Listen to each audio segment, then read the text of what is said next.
The spear can be found right here, but also held by this mob that you should fear. You might think that it's weak, but there's an enchantment that makes it absolutely peak, and no, it's not lunge because it's one of the other 9 options available. This is the first new weapon, tool, or armor that Minecraft have added where you genuinely might not want the Netherite version because it's worse in some ways than its diamond alternative, and if you want to have some help with what you should decide, well then,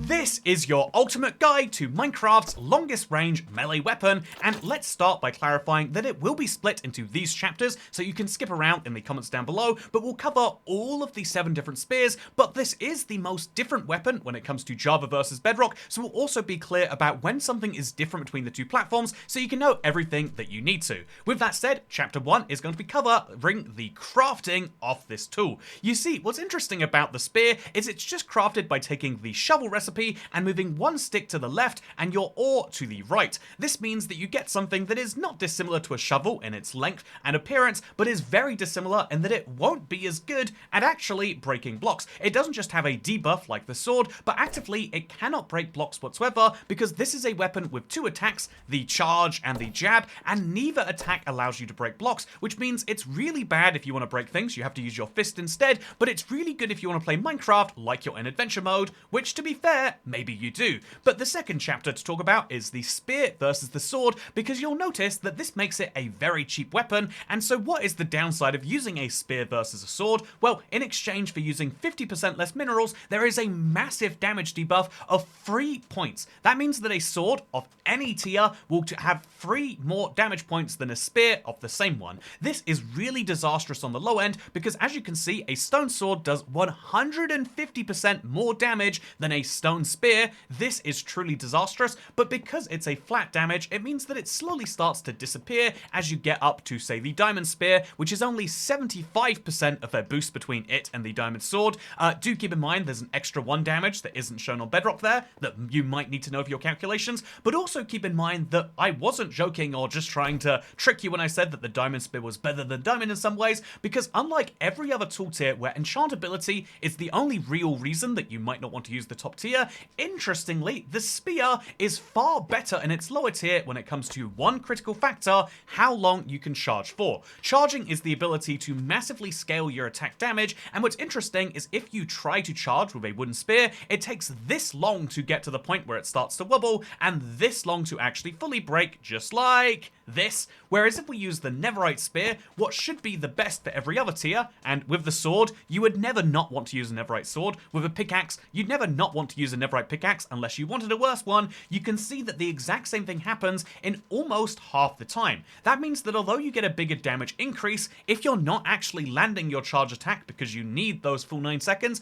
you might be better actually going off with a diamond or even an iron spear. This is something crucial that will come up with enchantments, but yeah, the spear therefore has some really big downsides, namely the very obvious one of this massive cooldown. It's much longer than the diamond sword. On Bedrock, literally near infinite amounts of times longer, because the diamond sword has no cooldown here. But now we have to ask the question of what is the benefit then? Well, it's twofold. The first and the obvious one that people will point out non-stop is the fact that you can use the charge attack, and here's a fun fact: you can actually use this vertically as well. That means we can charge from above, attacking, as you can see there, multiple zombies because it has a very wide angle, despite that not making any sense when you think about how the spear looks. But what's interesting is you can use the charge attack like that, but even when you use the jab attack, there is this crucial benefit that you might notice here that you might call collateral damage. So the spear does have a minimum attack range. As you can see, I'm not able to attack this zombie until he's far enough away, but in exchange for that minimum attack range, it has a higher maximum attack range. Look at how far away I can't hack this enemy away with a sword, but if we switch out to the spear, we can immediately get him right here, meaning that even though we deal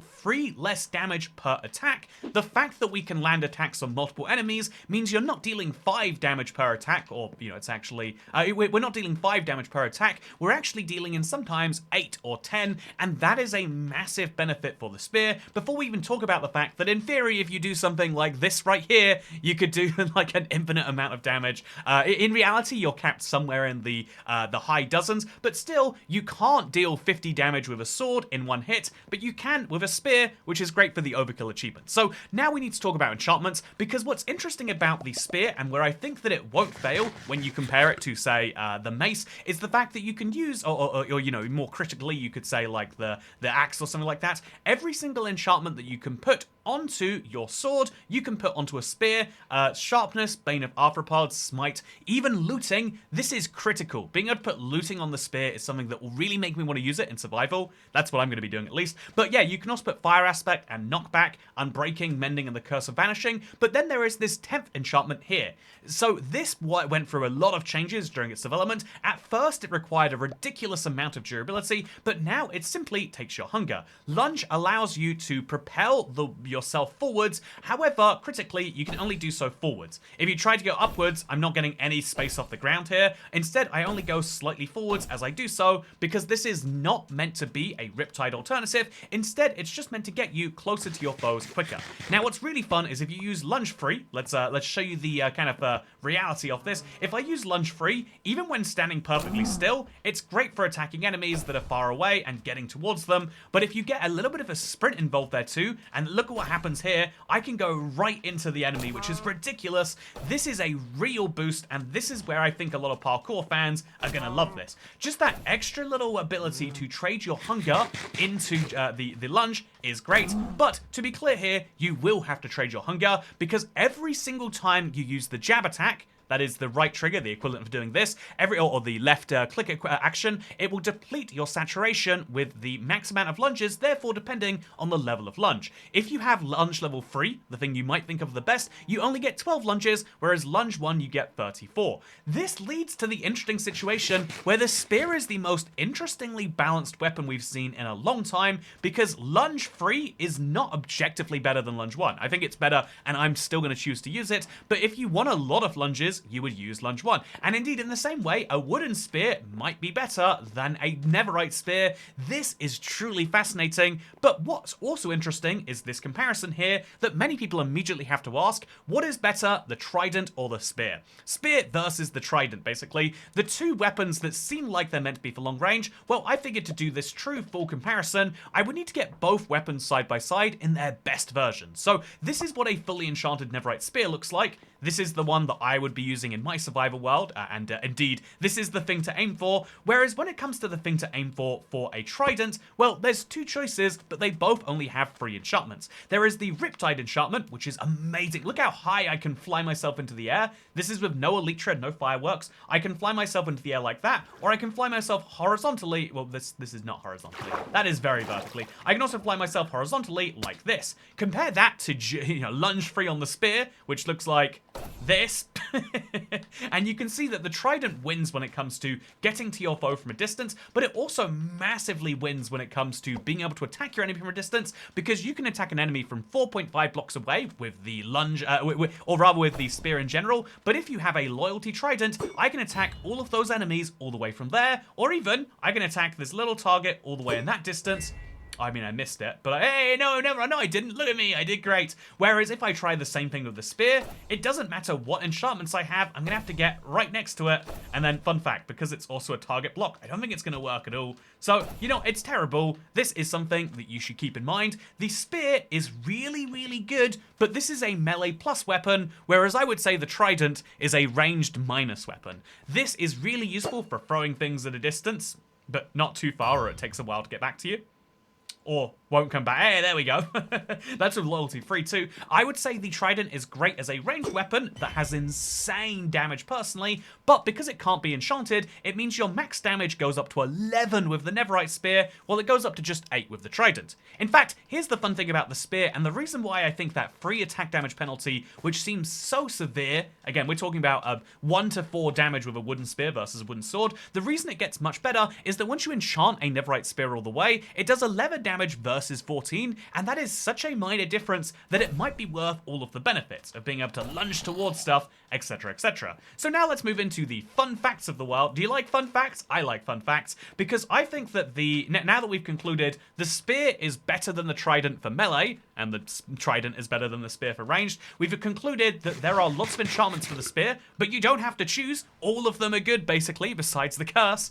Ultimately, you only have to choose between sharpness, smite, and bane of arthropods, which is a choice you already make for your sword. The spear is incredible for enchantments. The spear is incredible for its choice of damage, charging and jabbing, and for being able to attack multiple enemies. Let's now go into the fun facts you need to know about it. So spears are the first weapon to have a cooldown on Bedrock. That is for real. I can spam this Trident and it will deal its 8 damage as much as I like, but the spear has to wait for its cooldown. There's no do a less damage version of the cooldown. You have to wait for this little thing to go down, and again, that cooldown is lower on less weapons. So the Netherite Spear with its mega enchantments takes this long, and the spear takes this long. The animation is the same, but the actual cooldown is not, so keep that in mind. And also, spears are not just a thing for you to benefit from. Lots of mobs will spawn with them. Zombies, husks, and piglins, and even zombified piglins, can and do wield spears, with the zombies being guaranteed to wield them if they spawn on a zombie horse. Oh yeah, that's fun. So this is a buff to you as a player, but actually, Minecraft enemies are going to get a lot more dangerous. If I let this guy come at me, you can even see the fun thing about it, which is that he will charge you. Okay, it looks like he's kind of just jabbing me right here, which means that you got to be very, very careful about this if you want to actually attack. But there you can see he's kind of charging up, and oh dear God, I'm gonna have to eat kind of desperately here. Bedrock healing has not been adjusted. Bedrock's combat in general has not been adjusted, but there is a new combat system that exists exclusively for the spear, and you better watch out because of this mob right there. Yeah, nice. Satisfying as heck. It means the Nether is going to be more dangerous. It means obviously the desert's going to be more dangerous, and the plains biomes too. Watch out at night, but in exchange for that extra danger that you're going through, you also get the fun benefit of all of these places having new loot. Ocean Ruins will now have stone spears. You can find copper spears in the village. Iron spears are found in villages and buried treasures, and you can find diamond spears and damaged diamond spears and bastions, while enchanted diamond spears will in fact be found in the end cities. That's right, there is a whole brand new structure. It doesn't usually have reflections in the water because there's not a lot of water in the Nether in the end, but it is worth keeping in mind that there is a beautiful new structure if you're looking for some of the best loot in Minecraft, and it means that Minecraft is making a really drastic change with what seems like a fairly small weapon, which is why I want to now shift into my takeaway. I think that the Netherite Spear is going to succeed where many weapons have not. Let's be honest, as cool as the Trident is in both of its forms, most people just aren't seriously using it very much. The same problem exists for the crossbow and for the mace, and it's because they fall outside of the crafting system, which means they are a reward rather than a tool.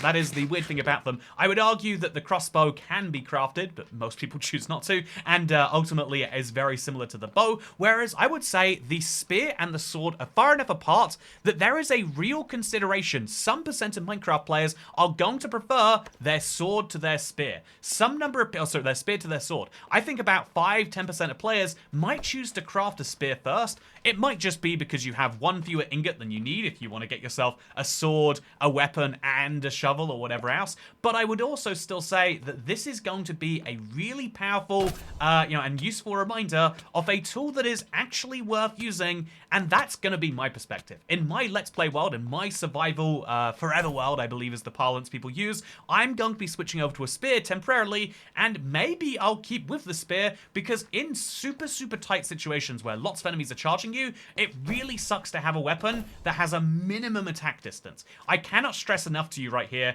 that if you are trapped in a corner, it really sucks. Like, this guy's going to attack me, and I'm here right now, and I want to attack him, and it really sucks just to kind of miss these attacks again and again, and to know that you will eventually just be mobbed to death if you can't get out. However, once you enchant the weapon and you use it as crowd control, it's amazing for being able to fix some of the shortcomings of the Bedrock combat system when it comes to attack range, and so having a weapon that is useful for this is great. I think that the Trident, is, nice and wonderful, but I think the spear is actually something that is here to stay, and I'm really glad that Mojang decided to add it, and that's all I have to say.